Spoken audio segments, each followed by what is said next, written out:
Dan fakta bahwa begitu banyak salinan lama dari Perjanjian Baru ada yang benar-benar menakjubkan, terutama bila dibandingkan dengan buku kuno lainnya. Misalnya, salah satu buku kuno yang paling terkenal dalam sejarah adalah The Iliad yang ditulis oleh penulis Yunani Homer. Tapi hanya ada sekitar 700 naskah bukunya. Saudara sekalian, bandingkan dengan Perjanjian Baru yang ada 5.700. Padahal kalau Anda lihat tentang The Iliad ini juga sering sekali muncul dalam buku-buku filosofi atau buku-buku filsafat. Yang lebih menakjubkan dari jumlah besar manuskrip Perjanjian Baru adalah waktu mereka diproduksi. Beberapa telah ditemukan yang baru saja disalin beberapa tahun setelah ditulis. Satu manuskrip yang dikenal sebagai Papyrus John Ryland memiliki bagian dari Injil Yohanes yang tertulis di atasnya. Itu ditemukan di Mesir dan tanggal kembali ke 130 Masehi penulisannya, artinya hanya beberapa tahun setelah Perjanjian Baru selesai. Dan kita juga melihat bagaimana kutipan-kutipan oleh bapak-bapak gereja terhadap kitab-kitab Perjanjian Baru. Ada banyak pengkhotbah kuno yang mengutip Alkitab seperti yang dilakukan pengkhotbah pada masa ini. Para pengkhotbah awal ini hanya hidup beberapa tahun setelah Alkitab ditulis. Jadi setelah Alkitab itu ditulis, dan ini mereka masih jangka waktu yang dekat dengan itu ditulis, dan mereka sering mengutipnya. Misalnya seorang pria bernama Ignatius hidup sekitar tahun 70 sampai 110 Masehi, dan dia mengutip dari kitab-kitab Matius, Kisah Para Rasul, Roma, dan beberapa lainnya. Seorang pria lain bernama Polikarpus hidup sekitar 70 sampai 156 Masehi. Polikarpus ini sering disebut sebagai anak PA-nya Yohanes, ya, murid yang dikasihi Yesus, dan juga mengutip dari Alkitab. Sering dikatakan bahwa walaupun kita tidak memiliki satu salinan tertulis dari Perjanjian Baru, kita dapat menggabungkannya dari kutipan para pengkhotbah kuno ini. Seandainya kita tidak punya pada zaman itu karena mungkin ini barang langka, salinan juga mungkin ada biaya, maka kalau kita dengarkan kutipan-kutipan itu bisa digabungkan menjadi Perjanjian Baru, saudara sekalian. Makanya memang kalau kita lihat bahwa bapak-bapak gereja ini juga mereka menulis buku pada waktu itu atau menuliskan pesan-pesan, dan itu banyak mereka kutip dari Alkitab yang ada. Nah, jika pengkhotbah kuno yang hidup sekitar 70 sampai 110 Masehi mengutip dari Perjanjian Baru, maka itu berarti bahwa Perjanjian Baru telah ditulis sebelum mereka mengutipnya. Dan itu juga berarti bahwa kita dapat membandingkan Perjanjian Baru yang kita baca di abad sekarang dengan kutipan yang mereka hasilkan pada tahun-tahun awal itu. Ketika kita membandingkan keduanya, kita menemukan bahwa banyak kutipan hampir identik dengan bagian Alkitab, kata demi kata. Tuhan menggunakan para pengkhotbah ini untuk membantu menjaga Perjanjian Baru. Nah, ini saudara sekalian bisa kita coba bandingkan bagaimana Perjanjian Baru dengan kitab kuno lainnya. Jadi Homer Iliad itu ditulis tahun 700 sebelum Masehi, dan jumlah manuskripnya saat ini mungkin sekitar 643. Ada History of Herodotus, dia 425 sebelum Masehi. Ada Josephus Jewiswar, ada History of Tacitus. Sedangkan kalau saudara lihat di paling bawah, Perjanjian Baru itu ditulis tahun 35 sampai 100, dan manuskripnya, naskahnya sekarang ada di sejumlah sebanyak 5.735.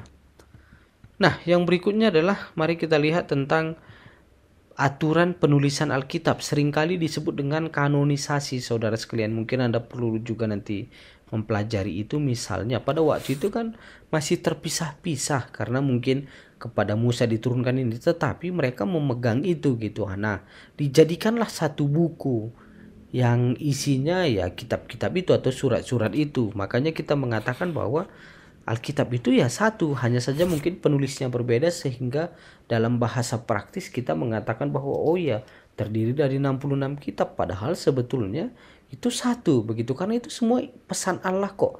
baik dari kejadian bagaimana manusia jatuh ke dalam dosa sampai bagaimana Yesus datang kedua kali sebagai hakim, itu kan semua terkait begitu. Nah, ada dua aturan orang Yahudi tentang Alkitab. Yang pertama adalah mereka akan mengakui itu sebagai firman Tuhan kalau kitab tersebut dibuat oleh nabi. Yang kedua adalah penulisannya harus diakui berasal dari Tuhan dan menggunakan bahasa Israel. Makanya perjanjian lama bahasa Ibrani ya mayoritas. Nah, kalau perjanjian baru itu seperti apa, saudara sekalian?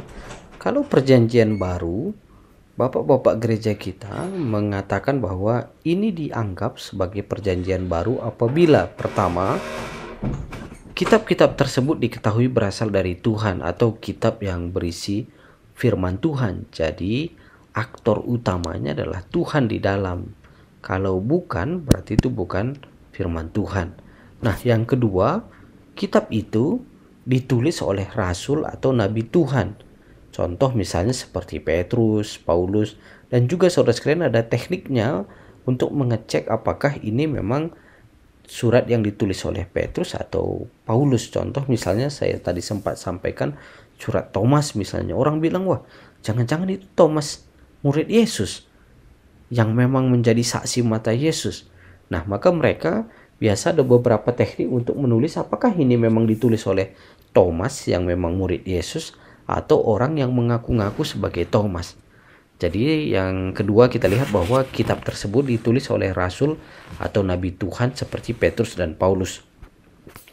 Nah, yang ketiga adalah kitab tersebut dapat dibuktikan kebenarannya seperti kitab Lukas yang ditulis oleh Lukas. Jadi memang Lukas berkata bahwa saya penulisnya dan terbukti nggak bahwa dia sebagai penulisnya. Dan itu biasanya bisa dikaji dengan beberapa teknik. Yang berikutnya adalah kitab tersebut memiliki pengaruh untuk mengubah kehidupan manusia seperti surat Paulus, dan kitab itu diakui sebagai firman Tuhan apabila pada waktu itu memang digunakan oleh orang percaya atau pengikut Kristus. Jadi seperti yang kita tahu bahwa pada waktu itu pun ada jemaat-jemaat gereja rumah. Kalau Anda baca di Kisah Para Rasul, kehidupan jemaat mula-mula begitu, dan mereka bagaimana belajar, bersekutu. Nah, apakah kitab-kitab ini memang kitab yang ada di mereka yang mereka bahas? Nah, itu menjadi salah satu ukuran atau kanon-kanon untuk menentukan mana yang memang firman Tuhan. Nah, yang berikutnya adalah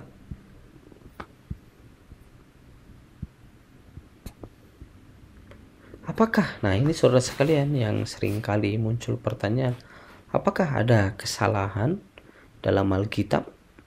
Seringkali orang mengatakan nih Alkitab kontradiktif atau kontradiksi antara satu dengan yang lain. Di sini mengatakan A, di sini mengatakan B. Mari kita lihat saudara sekalian bahwa buku dan surat asli yang ditulis oleh para rasul diilhami oleh Tuhan dan sama sekali saudara sekalian tidak ada kesalahan di dalamnya. Namun ketika orang lain yang tidak diilhami oleh Tuhan mulai menyalin kitab-kitab dalam Alkitab, terkadang mereka melakukan kesalahan saat menyalin. Tapi sebagian besar kesalahannya sangat kecil dan terjadi secara kebetulan. Contoh misalnya saudara sekalian, kalau kita lihat nih, membandingkan kopi misalnya atau salinan.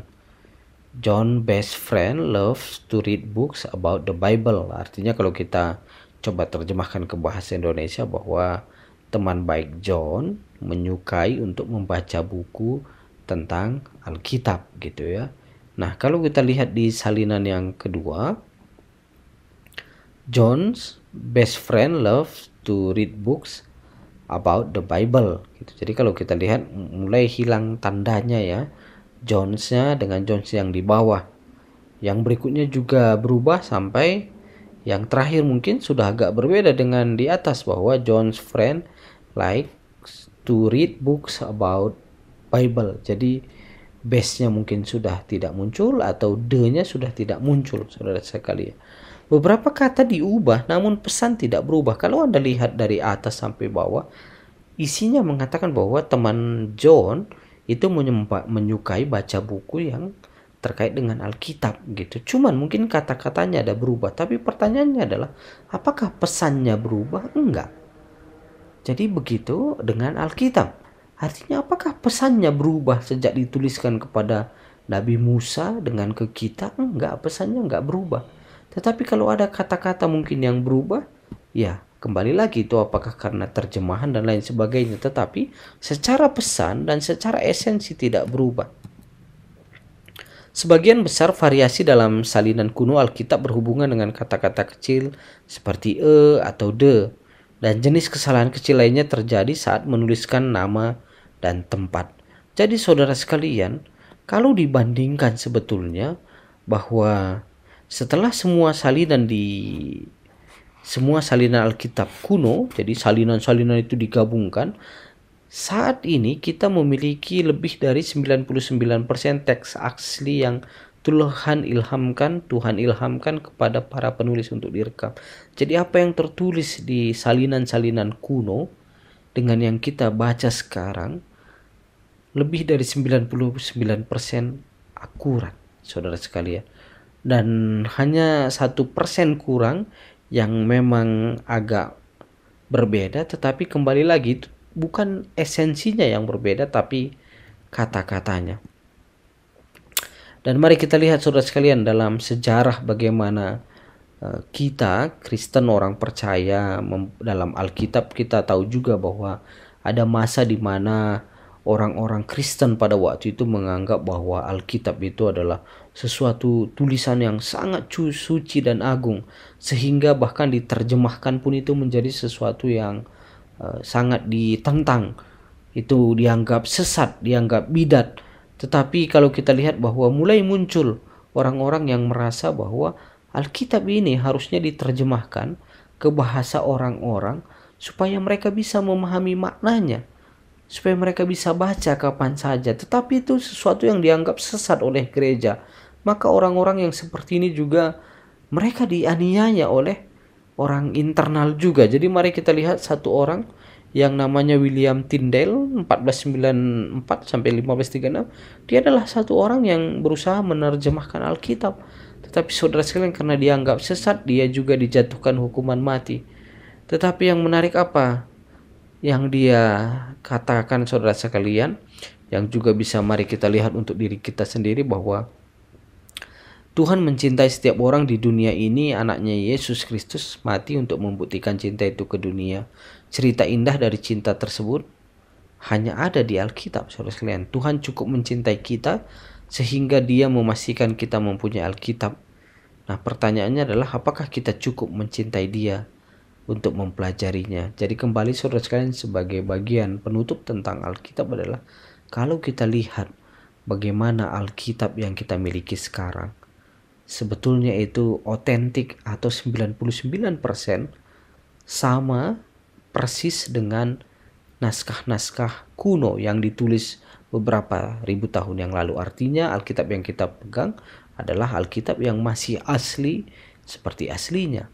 Nah, pertanyaan berikutnya adalah apakah Alkitab firman Tuhan atau tidak? Saudara sudah lihat bagaimana apa yang tertulis di Alkitab memprediksi masa depan. Bahkan penulisnya sendiri seperti Daniel mengatakan, aku tidak memahami tapi aku tetap menuliskannya karena Tuhan perintahkan itu.